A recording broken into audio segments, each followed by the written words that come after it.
The story begins with a girl named Zoe. Zoe is very happy because after a year, she is going to meet her boyfriend. Zoe's boyfriend had gone to Canada for work and is now returning after a year of duty. Zoe's mother gives her a car key so she can reach the destination. Here we learn that Zoe is deaf and mute. She cannot hear or speak. Her mother warns her that the road she is taking is very dangerous, so she must be careful. Zoe replies to her mother not to worry. She will reach safely. She then gets into the car and drives towards her boyfriend's house. She was very excited to meet him.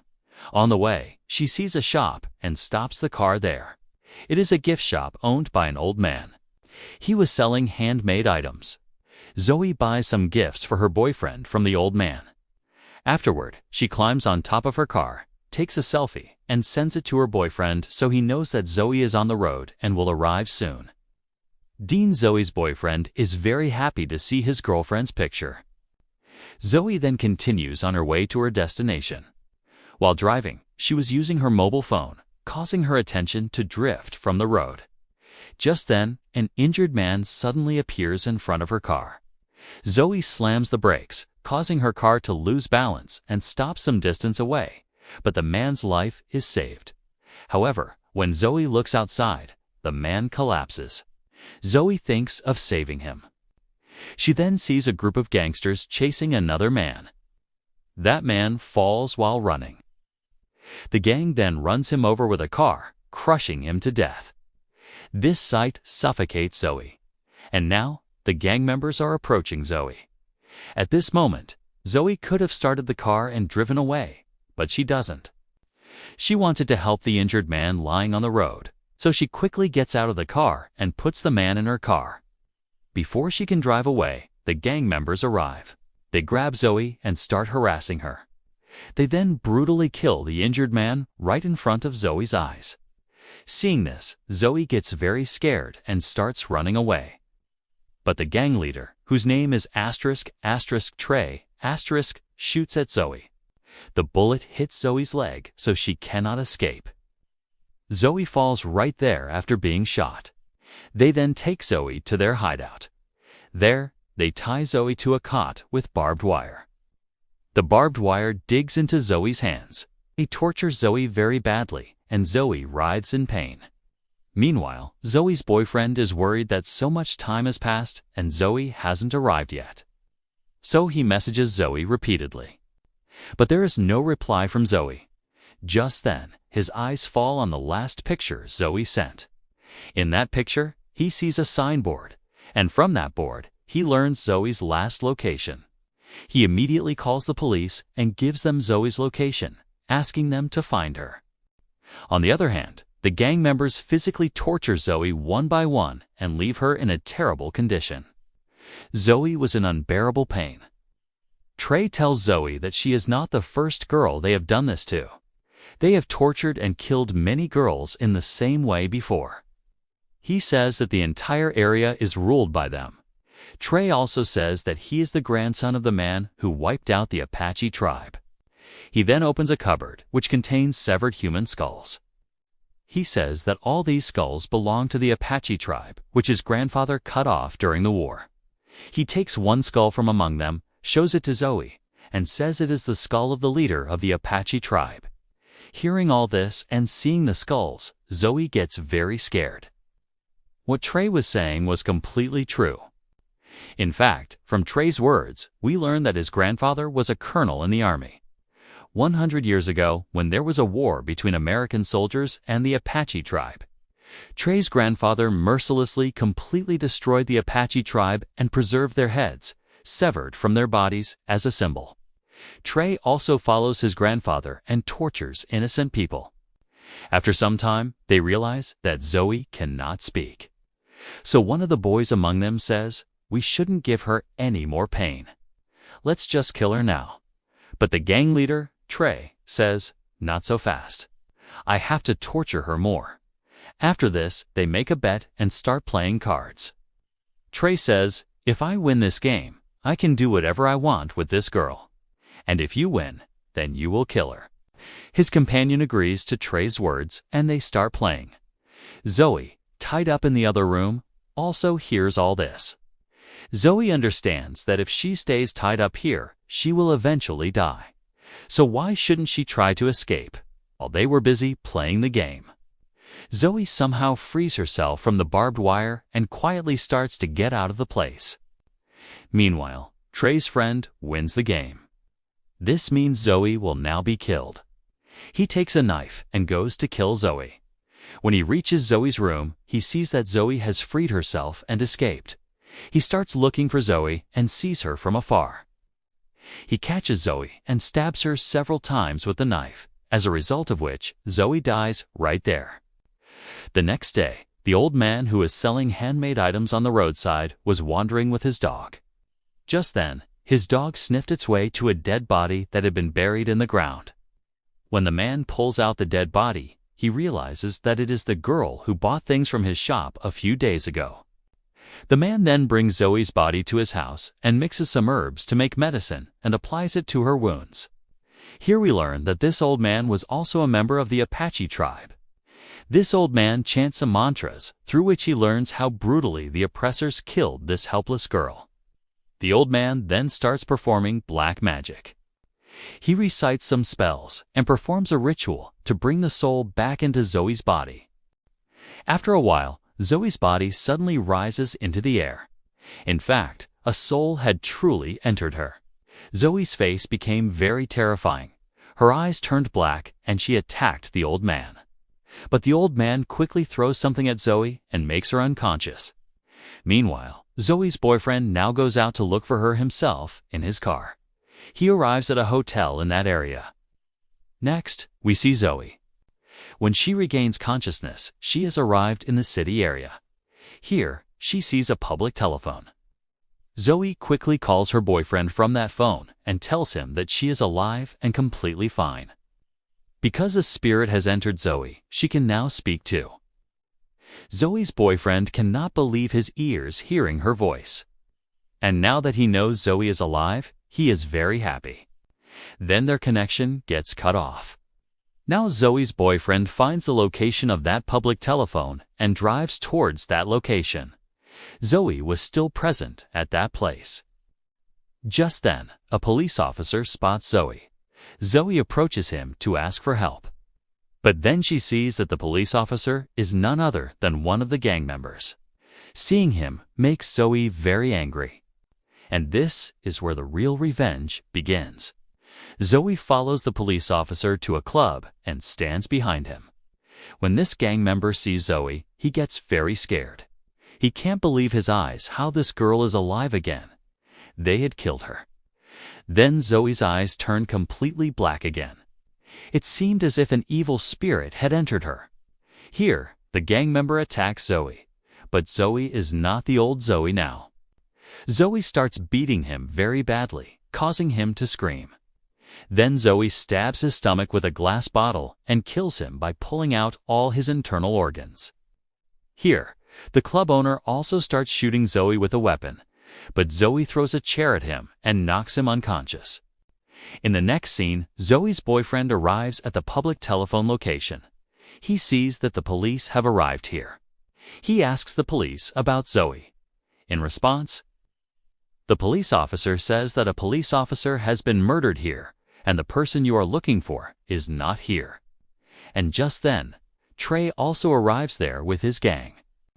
When he sees his companion's dead body, he gets very angry because someone has killed his companion very brutally. He had no idea who ultimately killed his companion. Then Zoe's boyfriend comes to them. He shows them Zoe's picture and asks, "Have you seen this girl?" When they see Zoe's picture, Trey tells his companions, "Tell him to leave quickly, or he will die too." Then Trey himself walks up to Zoe's boyfriend and tells him, "You are looking for this girl here unnecessarily because she is not here, but has gone somewhere else." Actually, his intention was to say, "You are looking for this girl unnecessarily because we have killed her." Zoe's boyfriend doesn't understand their words and tells them, "Zoe is somewhere here because Zoe called me from this location an hour ago." Hearing this, all the gang members are surprised. They move towards Zoe's boyfriend, Dean, to beat him. But then the police officer arrives there and asks them to leave. When Zoe opens her eyes, she finds herself in a wooden house. Just then, a door to a room opens by itself. When Zoe looks into that room, she sees that various tools are lying there. Zoe picks up a bow and arrow from there and leaves. In the next scene, we see the gang. They initially refuse to believe that Zoe is alive again. But still, to confirm, they go to the place where they had buried Zoe in the ground. When they arrive there, they see that Zoe's dead body is missing. Seeing this, they get very scared, and they believe that Zoe is alive again. But one of the boys among them who had killed Zoe still refuses to believe that Zoe's soul has returned to her. He says, maybe some wild animal took her dead body, because it is impossible for the one I killed to survive. But now, fear has entered everyone's mind. So Trey tells everyone, we should go somewhere away from our homes for a few days so that we don't come to anyone's notice. And even if the police find out about Zoe, we will be away from that area, so the police won't be able to arrest us. After this, everyone goes to their homes to pack their belongings. But as one of the companions was leaving from there, he sees that someone has shot an arrow and punctured the tire of his car. Seeing this, he gets quite scared. He immediately calls his friends and says, I think that girl might be here, around me. Just then, Zoe arrives there and shoots an arrow into his leg, causing him to fall down. Then Zoe starts shooting arrows at him and keeps shooting until he dies. After this, Zoe leaves and the dead boy's companions arrive there. When they arrive, they see that someone has killed their other companion too, as a result of which they all get very angry. Then Zoe sees that her body is slowly decaying. Seeing this, Zoe goes to the old man and asks for a solution. Then the old man explains everything to her, saying, I found your body in the grave. And when you found me, there was no soul in your body, meaning you were dead. Then I performed a ritual and brought your soul back. But exactly at that moment, along with your soul, another soul also entered your body. And that other soul is none other than the leader of the Apache tribe, who has been burning in the fire of revenge for years. And he will only find peace when he finishes off the entire family of the American colonel. The leader of the Apache tribe chose your body because both your enemies are the same.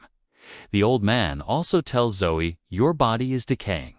You have very little time, so do what you have to do quickly. On the other hand, all these gangsters understood that Zoe would not spare them now.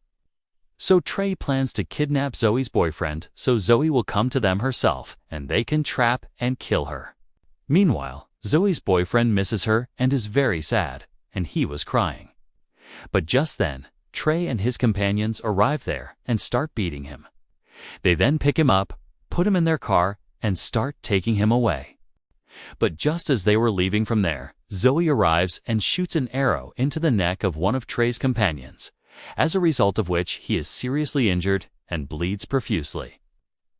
Trey and his companion, who had killed Zoe, start running away, seeing Zoe alive. Zoe also runs and climbs onto their car. Here, the fight between Zoe and the boy who killed her begins. Trey's companion stabs Zoe several times with a knife, but it has no effect on Zoe. Seeing this, his eyes pop out of his head. Now, just as Zoe is about to hit him, Trey suddenly slams the brakes. As a result, Zoe falls to the ground in front of the car. Then Trey laughs and drives the car over Zoe several times. But it has no effect on Zoe. Seeing this, Trey is surprised and realizes that this girl cannot die like this. Trey then speeds up the car and runs away from there and reaches their hideout, where they tie up Zoe's boyfriend. Their companion, whom Zoe had shot in the neck with an arrow, was also there. He was writhing in pain, and they were not letting him go to the hospital because they were afraid that Zoe might find their hideout because of him. Here, Trey's friend says, when I saw Zoe's eyes, they were completely black. It seemed as if a spirit had entered her through some witchcraft. Hearing this, Trey immediately understands that it is the work of the old man selling handmade items. Trey says, I know an old man who lives in the same area where you buried Zoe's dead body, And I am completely sure that this must be his work, because that old man is also a member of the Apache tribe, and he is the one who brought a spirit back into Zoe's body. Trey's condition worsens. T realizes that Zoe will not spare him now. After this, we see that Trey hires many people for his security who have many guns. On the other hand, Zoe was taping her cut body together. Just then, the spirit of the Apache tribe leader appears before her. He gives Zoe 2 weapons that they used in the war. Meanwhile, night also falls, and Trey's injured friend was in a lot of pain. So he quietly wanted to go to the hospital. For this, he quickly takes his car out and drives towards the hospital. He was very scared and was thinking that Zoe should not appear in front of him on the way. And exactly that happens. Suddenly, Zoe appears in front of his car and she throws a rod at him. The rod enters his stomach, causing the car to lose control and overturn, and Trey's companion also dies. Meanwhile, Trey starts telling Zoe's boyfriend everything about how they all mistreated his girlfriend and tortured her very much. Hearing this, Zoe's boyfriend feels a lot of pain, and he starts crying for the torture inflicted on Zoe. After a while, Trey realizes that Zoe has arrived here. When he sees Zoe, he alerts all his companions. But Zoe starts killing everyone one by one. Then Trey starts looking for his friend, but he learns that Zoe has killed him too. Just then, Zoe comes to him with his friend's heart. It was the heart of Trey's friend who stabbed Zoe with a knife. Here, Zoe eats his friend's heart right in front of his eyes. Seeing this, Trey's hands and feet go cold, and he runs outside. When he comes outside, he sees a police officer. The police officer tells him, "Don't run, stand right here. I will handle everything." But Trey pulls out a weapon, shoots the police officer dead, and runs away from there. Then Zoe goes to her boyfriend, and her boyfriend cries a lot seeing her. He asks Zoe to stay with him, but Zoe had very little time. She had to take her revenge quickly, so she leaves from there. On the other hand, Trey comes to the old man and asks him at gunpoint, "Tell me, how did Zoe come back to life?" In response, the old man tells him the whole truth and also tells Trey, "The soul of the Apache tribe leader is currently inside Zoe, and he will not find peace until he finishes off your entire family." Hearing this, Trey gets angry and asks the old man, "What is the way to get rid of all this?" In response, the old man says, "If you want to survive the girl, you have to burn all the skulls of the Apache tribe. And only then will their souls leave Zoe's body." After this, the police arrive at the place where Trey had killed an officer. When the police enter the house, they find Zoe's boyfriend tied up with a rope. They free him, and Zoe's boyfriend explains the whole situation to the police. Then Zoe reaches Trey's house and kills Trey's family too, because the Apache tribe's soul is in Zoe's body, and it will not rest until it finishes off Trey's entire family. Now Trey listens to the old man and takes all the skulls of the Apache tribe and throws them into a pit. But he sees that one of those skulls is missing, especially the one of the Apache tribe leader. Just then, Zoe arrives there, who had the tribe leader's skull. Seeing her, Trey gets very scared, and to save his life, he takes a chainsaw and starts fighting with her. Here, a big fight takes place between the two of them. Zoe cuts off one of Trey's arms, and Trey puts the chainsaw through Zoe's body, as a result of which her body is cut into 2 pieces. But it has no effect on Zoe. Then Zoe hits Trey so many times that his throat is cut, as a result of which Trey also finally dies. And here, the revenge of Zoe and the leader of the Apache tribe is complete. After a while, Zoe's boyfriend also arrives there because the old man had called him there. He sees the half part of Zoe's body in the grave. He tells Zoe, "I love you very much," and then he burns Zoe's body. And as soon as this happens, the souls of Zoe and the leader find peace because their revenge was complete. Here, Zoe's boyfriend knew nothing about what was going on there. So the old man tells him everything about what happened to Zoe and why she killed those people. With this, the story ends. Please subscribe to our channel and stay tuned.